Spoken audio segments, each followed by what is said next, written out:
வணக்கங்களே, Sri Kuberan TV நேயர்கள் லட்சுமண அன்பு வணக்கங்கள். இப்போ நம்ம பார்க்க போகிறது வார ராசி பலன் 16ஆம் தேதியிலேருந்து 22ஆம் தேதி வரை எப்படி இருக்க போது பார்க்க போகிறோம். ஸோ எப்போதுமே சொல்கிறது தான், லக்னத்துக்கு பாருங்கள். ராசிக்கு பார்ப்பதை விட லக்னத்துக்கு பார்க்க ரொம்ப பர்ஃபெக்டாக இருக்கும். உதாரணமாக ஒரு மகர லக்னம் ரிச்சிக ராசினா நீங்கள் ரிச்சிக ராசிக்கான பலன்களை பார்க்கறதோட மகர ராசிக்கான பலன்களை பார்க்க ரொம்ப சூப்பராக இருக்கும். முதல்ல வரது பொது பலன்கள், அதுக்கப்புறம் தசாபுக்தி பலன்கள். ஸோ உங்களுக்கு என்ன தசாபுக்தி அந்தங்களோ அதை மிங்கிள் பண்ணி பாருங்கள், ரொம்ப பர்ஃபெக்டாக இருக்கும். வீடியோட எண்டில் tip of the week. So இந்த வாட்டி வந்து பார்த்தீங்கன்னா சூரியனுடைய பெயர்ச்சி. ஸோ ஒவ்வொரு மாதம் நடக்கும் இல்லையா? ஸோ ஒரு சூரிய பெயர்ச்சிக்கும் நம்ம என்ன மாதிரி வழிபாடு பண்ணுங்கிறத சொல்லியிருக்கோம், மறக்காமல் பாருங்கள். கன்னிராசி. ஸோ கன்னிராசிக்கு வந்து பார்த்திங்கன்னா உங்களுக்கு ராசி அதிபதி புதன். ஸோ புதன் வந்து பார்த்தோம்னா உங்களுக்கு வந்து 10ல் வந்து ஆட்சியாக இருக்கும். புதிய தொழில் வாய்ப்புகள் கிடைக்கிறதுக்கான இப்போ ரொம்ப சிறப்பாக இருக்குது. உங்களுக்கு 2 மற்றும் 9ஆம் அதிபதியான சுக்கிரன் வந்து 8ல் இருக்கும்போது கொஞ்சம் கவனமாக இருக்கணும். என்னென்னா குடும்பத்தில் வந்து தேவையில்லாத ஒரு சச்சரவு, டென்ஷன், ஸ்ட்ரெஸ்ஸஸ் வரும். ஸோ அப்பாவால் வந்து ஒரு பிரச்சனை வர்றது, அந்த மாதிரி விஷயங்களாக இருக்கும். கொஞ்சம் வந்து அந்த 9ஆம் அதிபதினும் போது வெளிநாட்டில் வந்து ஒரு மனசலனும் ஒரு ஸ்ட்ரெஸ்ஸும் வர்றதுக்கான இப்போ நிறைய இருக்குது. ஸோ கொஞ்சம் கவனமாக இருக்கணும். 3, 8ஆம் அதிபதியான செவ்வாய் உங்களுக்கு வந்து இப்போ 12ல் இருக்கும்போது ஒரு அக்ரிமெண்ட்டோ பக்கத்து வீட்டுக்காரோ கொஞ்சம் வந்து ஸ்டமங்களோ ஸ்ட்ரெஸ்ஸோ வரும். யாராப்பட்ட பக்கத்து வீட்டுக்காரர் சண்டை போடுறது, இந்த மாதிரி விஷயங்கள், யாருக்காச்சும் வந்து நம்ம ஷூரிட்டி கழித்து போகிறதெல்லாம் வந்து கொஞ்சம் அவாய்ட் பண்ணிக்கிறது ரொம்ப ரொம்ப நல்லதுங்க. கொஞ்சம் கவனமாக இருக்கணும். ஸோ அதுக்கப்புறம் 4 மற்றும் 7ஆம் அதிபதியான குரு. ஸோ 4 மற்றும் 7ஆம் அதிபதியான குரு வந்து 10ல் இருக்கும்போது தொழில் ரீதியான விஷயம் நிறைய மாற்றங்கள் பண்ணுவீங்க, நிறைய சேஞ்சஸ் பண்ணி பெரிய லெவலில் வரணுங்கிற எண்ணங்கள்லாம் இருக்கும். பெரிய படிப்பு படிக்கணுங்கிறதுலாம் வந்து அந்த எண்ணம் இதெல்லாம் சூப்பராக வருங்க. ஸோ அதெல்லாமே சிறப்பான விஷயங்கள். சில பேர் வந்து பெரிய ஒரு வீடு வாங்கலாங்கிற எண்ணங்களையும் கண்டிப்பாக ஏற்படுத்தும். ஸோ அதெல்லாமே சிறப்பு தான். அதுக்கப்புறம் பார்க்கும்போது உங்களுக்கு 5ஆம் அதிபதியான சனி வந்து 7ல் இருக்கும்போது குழந்தைகள் விஷயங்கள் ரொம்ப சிறப்பாக இருக்கும். ஸோ குழந்தைகள் அடுத்த கட்டத்துக்கு முன்னேறதுக்கான வாய்ப்பு ரொம்ப நல்லா இருக்குங்க. ஸோ அதெல்லாமே ரொம்ப சிறப்பான விஷயங்கள் தான். 6ஆம் அதிபதி 7ல் இருக்கும்போது வேலையில் நல்ல ஏற்றங்கள், நல்ல மாற்றங்கள், நிறைய ஒரு பணம் கிடைக்கிறதுக்கான வாய்ப்பாக இருக்கும். வேலையில் நல்ல வருமானம் வரதுக்கான வாய்ப்பு ரொம்ப சூப்பராக இருங்க.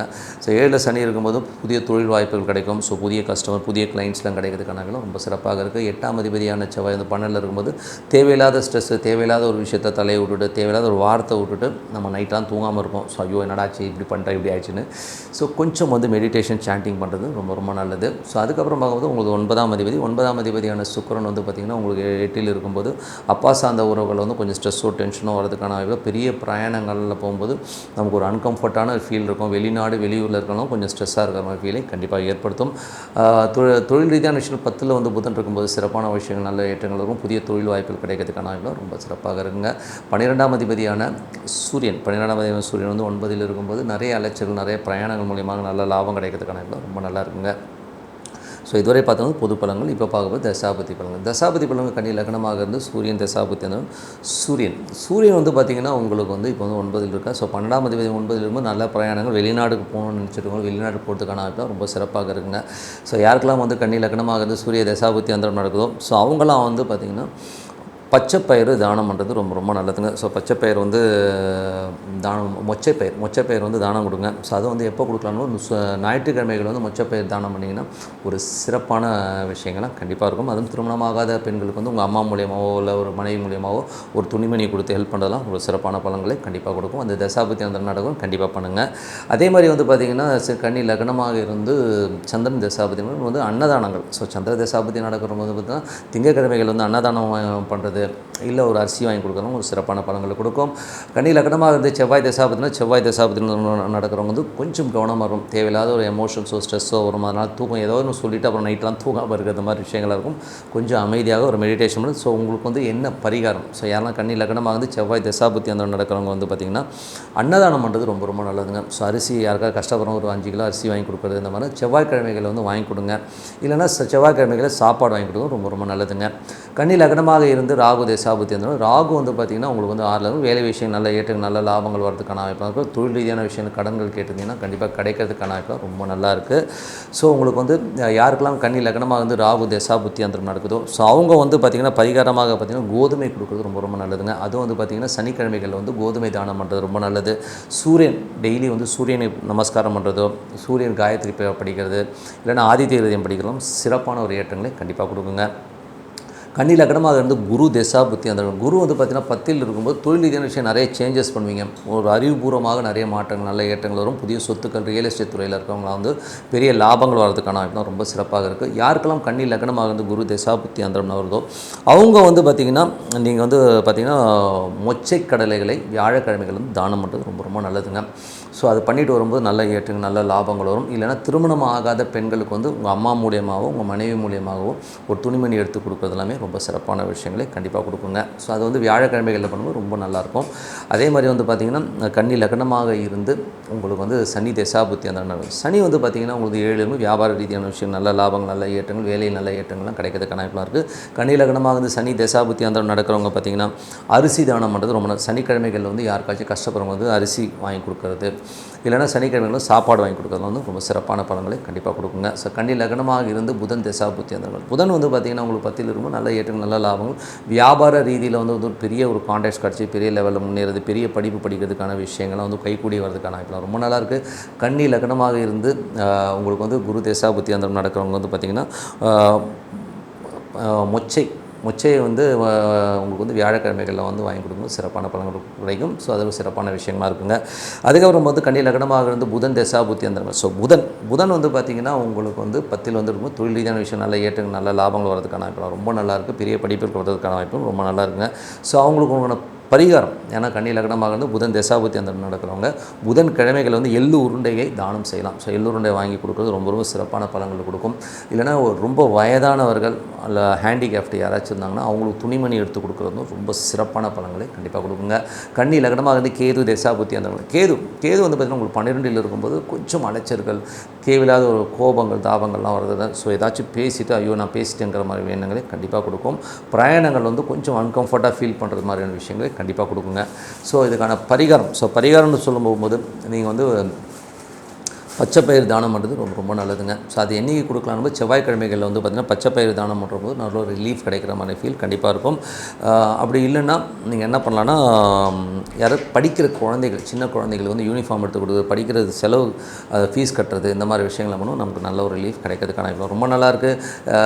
அது மட்டும் இல்லாமல் கன்னி லக்னமாக இருந்து கேது தசாபுத்தி பண்ணும் பச்சைப்பயிரும் குழந்தைகளுக்கு தானம் பண்ணுறது ரொம்ப சிறப்பாக இருக்கும். கன்னி லக்னமாக சுக்கிர தசாபுத்தி சுக்கிரன் வந்து பார்த்திங்கன்னா உங்களுக்கு 9ஆம் அதிபதி வந்து 8ல் இருக்கும். ரொம்ப கவனமாக இருக்கணும். தந்தை சார்ந்த விஷயங்கள் குடும்பத்தில் வந்து தேவையில்லாத ஒரு மனக்குள்ள கொஞ்சம் ஸ்ட்ரெஸ்ஸும் டென்ஷனும் வரதுக்கான வெளிநாட்டில் இருக்கவங்களுக்கு வந்து ரொம்ப ஸ்ட்ரெஸ்ஸாகவும் டென்ஷனாக இருக்கும். கொஞ்சம் கவனம் தேவை. ஸோ என்ன பண்ணலாம் அப்படின்னும் போது கன்னி லக்னமாக வந்து சுக்கிர தசாபுத்தி அந்த நடக்கிறவங்க வந்து பார்த்திங்கன்னா அரிசி தானம் பண்ணுறது ரொம்ப ரொம்ப நல்லது. வெள்ளிக்கிழமைகளில் வந்து யாருக்காச்சும் கஷ்டப்படுறவங்க ஒரு 5 கிலோ 10 கிலோ அரிசி வாங்கி கொடுக்கலாம். சாப்பாடு இல்லாட்டி வெள்ளிக்கிழமையில் யாருக்காச்சும் சாப்பாடு வாங்கி கொடுங்க. அது சிறப்பான பலன்களை கண்டிப்பாக கொடுக்கும். ஸோ நல்ல விஷயங்கள் நல்ல மாற்றங்கள் ஒரு பிரார்த்தனை விஷயம் மனதார இறைவனை பார்த்தோம்னா கண்டிப்பாக அடுத்த லெவல் போகிறதுக்கான ரொம்ப சிறப்பாக இருக்கும். Tip of the week. So tip of the வீக்கில் இப்போ நம்ம பார்க்க போகிறது வந்து பார்த்திங்கன்னா சூரியனுடைய பயிற்சி. ஸோ சூரியனுடைய பயிற்சி வந்து பார்த்திங்கன்னா மாதம் ஒவ்வொரு ராசிக்கும் பயிற்சியாகி வரும். ஸோ உதாரணத்துக்கு சொல்ல போனோம்னா இப்போ வந்து ரிஷபத்திலிருந்து மிதுன ராசிக்கு வந்து பயிற்சியாகும். ஸோ அந்த மாதிரி பயிற்சியாகும் காலகட்டங்களில் ஒரு புண்ணிய காலம்னு ஒன்று வருதுங்க. ஸோ அந்த புண்ணிய காலத்தில் வந்து என்னென்ன ப்ரேயர்ஸ் பண்ணலாம் என்னென்ன பிரார்த்தனை எப்படி வழிபாடு பண்ணுங்கிற முறையை தான் நம்ம சொல்ல போகிறோம். ஸோ முதல்ல வந்து பார்த்திங்கன்னா ராசி கட்டங்களில் வந்து சரம் ஸ்திரம் உபயம்னு ஒரு 3 கட்டம் வருங்க. ரொம்ப ஈஸியாக சொல்லணும்னா மேஷ ராசிக்காரர் வந்து மேஷம் கடகம் துலாம் மகரம். ஸோ இந்த 4 ராசிகளில் சூரியன் வருகிற ஒரு காலகட்டம். ஸோ நீங்கள் வந்து உங்களுக்கு ஈஸியாக புரியறதுக்காக சொல்லியிருக்கேன் ஓகேங்களா. ஸோ இந்த 4 ராசிகளில் வந்து சூரியன் இப்போ மீனத்துலேருந்து மேஷத்துக்கு வரான்னு வச்சுமே. ஸோ அப்போது என்ன வழிபாடு பண்ணணும் இதை வந்து நீங்கள் எப்படி பார்க்கலான்னா பஞ்சாங்கத்துக்கு போங்க. அந்த தமிழ் மாதம் இப்போ ஆணி மாதம் போது ஆணி மாதத்துலேயே வந்து முதல்லே இருக்கும் முதல்ல இருக்கும். அது முதல் மாதத்தில் லாஸ்ட்டில் இருக்கும். அப்போ போட்டிருப்பாங்க. ஸோ இந்த புண்ணிய காலங்கள் அப்படின்னு சொல்லி ஒன்று போட்டிருப்பாங்க. ஸோ அந்த என்ன புண்ணிய காலம் என்ன டைமுங்கிறத போட்டிருப்பாங்க. அந்த வழிபாடு அப்போ பண்ணும்போது ரொம்ப சிறப்பாக இருக்கும். ஸோ இந்த மாதிரி வந்து மேஷ ராசிக்காரர்களுக்கும் கடகராசிக்காரர்களுக்கும் துலாம் ராசிக்காரர்களுக்கும் மகர ராசிக்காரர்களுக்கும் இந்த 4 ராசியில் பிறந்து சூரியன் பிரவேசிக்கிற அந்த காலகட்டத்தில் என்ன வழிபாடு. ஸோ அதை வந்து சங்கராந்தி புண்ணிய காலம்னு சொல்லுவோம். ஸோ சங்கராந்தி புண்ணிய காலங்கிறது வந்து ஒரு மாதத்தில் அந்த சூரியன் பயிற்சி ஆகிற ஒரு காலகட்டம். அந்த காலகட்டத்தில் வந்து என்ன மாதிரி வழிபாடு பண்ணணும். ஸோ அப்படி அந்த மாதிரி காலகட்டத்தில் வந்து சரராசின்னு சொல்கிற அந்த ஒரு காலகட்டத்தில் வந்து நீங்கள் வந்து ஐயப்பன் வழிபாடு பண்ணுறது ரொம்ப சிறப்பான பலன்களை கண்டிப்பாக கொடுக்குங்க. ஸோ அந்த ஒரு ஐயப்பன் வழிபாடு வந்து ஐயப்பன் கோயிலில் அந்த இப்போ உதாரணம் சொன்னால் ஒரு பர்டிகுலர் டைம் இருக்கும். நீங்கள் அந்த பஞ்சாங்கத்தில் பார்க்கும்போது அந்த டைம் இருக்கும். ஸோ அந்த டைமில் வந்து நீங்கள் வழிபாடு பண்ணணும். சிறப்பான பலன்கள் நீங்கள் வந்து குலதெய்வ தோஷங்களை நீக்க வல்லது. உங்கள் குலத்தில் வந்து நிறைய பாவங்கள் பண்ணியிருந்தாலும் ஸோ அதெல்லாம் கிளியர் ஆகி ஒரு நல்ல ஒரு கிளாரிட்டியை கொடுக்கறதுக்கான வாய்ப்பை கொடுக்கும். ஸோ அதனால் இந்த ராசியில் மேஷம், கடகம், துலாம், மகரம், ஸோ இந்த 4 ராசியில் சூரியன் பிரவேசிக்கிற அந்த காலகட்டத்தில் வருகிற சங்கராந்தி புண்ணிய காலங்களில் வந்து இந்த வழிபாடு பண்ணுங்கள், ரொம்ப சிறப்பான பலன்களை கொடுக்குங்க. ஸோ இதுக்கு அடுத்தது வந்து ஸ்திர ராசிகள்னு சொல்லுவோம். ஸ்திர ராசிகள் வந்து சூரியன் பிரவேசிக்கிற காலங்கள். ஸோ இது வந்து பார்த்திங்கன்னா ரிஷபராசி வரும், சிம்ம ராசி வரும், விருச்சிக ராசி வரும், கும்பராசி வரும். இந்த 4 ராசிகள் வந்து ஸ்திர ராசி. ஸோ இப்போ அந்த ராசிக்கு சூரியன் பிரவேசிக்கிற காலம் வந்து விஷ்ணுபதி புண்ணிய காலம்னு சொல்லுவோம். ஸோ விஷ்ணுபதி புண்ணிய காலம் வந்து ரொம்ப முக்கியமான ஒரு புண்ணிய காலம். யாராச்சும் பொருளாதாரத்தில் வந்து ரொம்ப கஷ்டப்படுறேங்க, என்னால் வந்து ரொம்ப கஷ்டப்படுறேன், என்ன பண்ணுறதுன்னு தெரியலங்க, எனக்கு பணம் இல்லை அப்படின்னு நினைக்கிறவங்க இந்த விஷ்ணுபதி புண்ணிய காலத்தில் பெருமாள், அதாவது நீங்கள் பஞ்சாங்கத்தில் விஷ்ணுபதி புண்ணிய காலம்னு இருக்கும், அந்த டைம் இருக்கும். ஸோ அந்த 1 hour நீங்கள் யூட்டிலைஸ் பண்ணுவோம். 10லேருந்து 11 வச்சுப்போமே, அந்த 10லேருந்து 11 அந்த பெருமாள் கோயிலில் போயிட்டு 27 முறை அந்த பெருமாளை வந்து சுற்றுறது வந்து சூப்பராக ஒர்க் ஆகுங்க. அந்த காலத்தில் வந்து பார்த்திங்கன்னா உங்களுக்கு வந்து பொருளாதாரத்தில் ஒரு பெரிய மென்மை அடையும், பணம் செல்வம் குழிக்க இந்த வழிபாடு ரொம்ப சிறப்பாக இருக்குங்க. ஸோ இந்த விஷ்ணுபதி புண்ணிய காலத்தை விடவே விடாதீங்க, ரொம்ப சிறப்பான பலன்கள் எல்லோருக்குமே விட. இது வந்து ப்ரூவ்டு சயின்ஸ், ஓகேங்களா? ஸோ இது கண்டிப்பாக அப்ளை பண்ணி பாருங்கள். ஸோ இதுக்கு அடுத்தது வந்து உபயராசிகள். ஸோ உபயராசிகள்னும் போது மிதுன ராசி, அதுக்கப்புறம் கன்னி ராசி, தனுசு ராசி, மீன ராசி. ஸோ இது 4 ராசியில் வந்து சூரியன் நுழைகிற அந்த காலகட்டம். ஸோ இதை வந்து பார்த்திங்கன்னா நம்ம வந்து என்ன சொல்லுவோம்னா ஷடசிதி புண்ணிய காலம்னு சொல்லுவோம். ஸோ ஷடசிதி புண்ணிய காலத்தில் வந்து நம்ம என்ன மாதிரி வழிபாடுகள் பண்ணும்போது ஈஸ்வரன் கோயிலில் போய் வழிபாடு பண்ணுறது ரொம்ப ரொம்ப ரொம்ப சிறப்பு. ஸோ இந்த இப்போ பார்த்திங்கன்னா 15ஆம் தேதி கூட வந்து பார்த்திங்கன்னா இப்போது சூரியன் வந்து ஷடசிதி புண்ணிய காலத்தில் தான் பிரவேசிக்கிறார். ஸோ அந்த காலத்தில் வந்து நம்ம என்ன மாதிரி விஷயங்களை பண்ணும்போது சித்தர்கள் வழிபாடு வந்து ரொம்ப ரொம்ப சிறப்புங்க. ஸோ சித்தர்களை வழிபாடு பண்ணணும், சித்தர் சமாதிகளுக்கு போய் வழிபாடு பண்ணுறது ரொம்ப சிறப்பாகும். இல்லைன்னா பழைய சிவன் கோயில்கள், ஸோ ஏதாச்சும் பழமையான சிவன் கோயிலுக்கு போயிட்டு அங்கே வந்து வில்வம் போட்டு இறைவனை மனதார பிரார்த்தனை பண்ணும்போது சிறப்பான பலன்கள். இது வந்து என்ன பண்ணுன்னா உங்களுக்கு வந்து என்ன பண்ணுறதுன்னே நாளைக்கு தெரியல, ஒரு கிளாரிட்டியே இல்லை அப்படிங்கிறவங்களுக்கு வந்து சிறப்பான பலன்களை கண்டிப்பாக கொடுங்க.